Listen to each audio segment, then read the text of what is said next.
સાવલી પંથકના ખેડૂતો માટે જીવનદોરી સમાન સિંચાઈ કેનાલો બિસ્માર થઈ ગઈ છે. તેને મરમ્મતની જરૂરિયાત છે. રજૂઆત કરવા છતાંય જ્યારે કામગીરી નથી કરવામાં આવી રહી તેને લઈને ખેડૂતોમાં રોષ જોવા મળી રહ્યો છે. સાવલી પંથકના ખેડૂતો માટે ખેતી કરવા એકમાત્ર જીવનદોરી છે સિંચાઈ કેનાલો, અને જેની હાલત બિસ્માર થઈ ગઈ છે, ખખડધજ થઈ ગઈ છે. તેને સાફ સફાઈની જરૂરિયાત છે.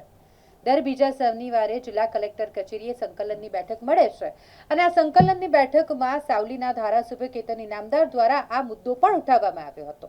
કેનાલની સાફ સફાઈ ચોમાસા પૂર્વે કરી દેવામાં આવે એટલે આગામી પાક માટે ખેડૂતોને તકલીફ ન થાય તેવી રજૂઆત જ્યારે ધારાસભ્ય કેતન ઇનામદાર દ્વારા કરી દેવામાં આવી હોય તેમ છતાંય હજુ સુધી કામગીરી શરૂ કરવામાં નથી આવી, અને કામગીરી શરૂ કરવામાં જ ઢીલાસ કરવામાં આવી રહી છે, જેના કારણે ખેડૂતોમાં રોષ જોવા મળી રહ્યો છે.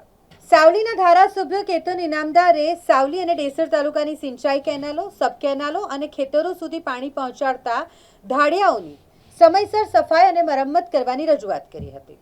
ધારાસભ્યએ કહ્યું હતું કે જો ચોમાસા પહેલા જ ટેન્ડર પ્રક્રિયા પૂર્ણ કરીને કેનાલોની મરમ્મત કરવામાં આવે તો શિયાળો, ઉનાળો અને રવિ પાક માટે ખેડૂતોને સમયસર સિંચાઈનું પાણી મળી શકે. જો કે ધનતેજ, કમલપુરા સહિતના અનેક ગામોમાં કેનાલોની હાલત અત્યંત ખરાબ થઈ ગઈ હોવા છતાંય હજુ સુધી કામગીરી કરવામાં નથી આવી. ખેડૂતોના આક્ષેપ છે કે નર્મદા નહેર વિભાગ કાર્યવાહીનો ફક્ત વિશ્વાસ આપે છે, પરંતુ કાર્યવાહી નથી કરી રહ્યા.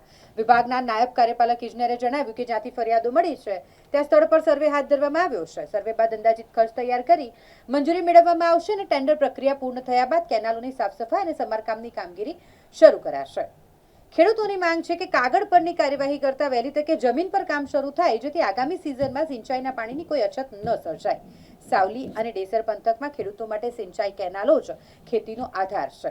હવે જોવાનું એ રહેશે કે ખેડૂતોની રજૂઆત બાદ નર્મદા નહેર વિભાગ કેટલા સમયમાં મરામત અને સફાઈની કામગીરી પૂર્ણ કરે છે. હું કમલપુરા ગામનો વતની છું. હું સરપંચ છું. મારું નામ પંડ્યા જીગર દીપકભાઈ છે. આથી મારે રજૂઆત કરવી છે કે અમારા સાવલી વિધાનસભાના ધારાસભ્ય શ્રી કેતનભાઈ ઇનામદાર સાહેબશ્રીએ ગઈ સંકલન મિટિંગમાં રજૂઆત કરી હતી કે કેનલોનું સમારકામ અને સફાઈ કામ બંનેની રજૂઆત કરી હતી, પણ તે છતાં ઉનાળામાં અમારી કેનલની કોઈ જ સફાઈ કામ કે સમારકામ થયેલું નથી. ત્યાં સાહેબને નમ્ર વિનંતી કે એની માટે કોઈક રજૂઆત કરે.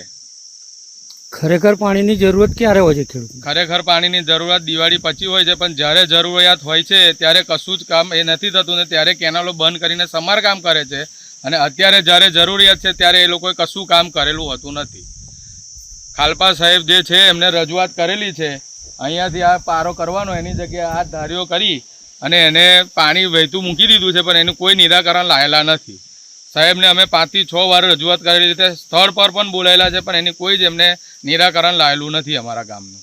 માન્ય સાવલી ધારાસભ્ય શ્રી કેતનભાઈએ જે રજૂઆત કરી છે સંકલ્પમાં, એના સંદર્ભમાં અમે જે તે સમયે જે એમનું મૂળ રજૂઆત છે કે જે પાણી ચાલુ થાય આવતી છે એનાથી પહેલાં સફાઈ કેનાલમાં સફાઈ થઈ જશે અને મારા બધા કામ પૂર્ણ થઈ જવું જોઈએ. એના સંદર્ભમાં અમે બધા સર્વે કરી અને એસ્ટિમેટ બનાવીને મોકલીએ છે વિભાગમાં. એ મંજૂર થશે તો આવતી સિઝનમાં પાણી ચાલુ થયા પહેલાં લગભગ સફાઈ કામ પૂર્ણ થઈ જશે અને એ બી કામ બી હાથ ધરવામાં આવશે. આપનું નામ? ફેસલ કાલપાસ.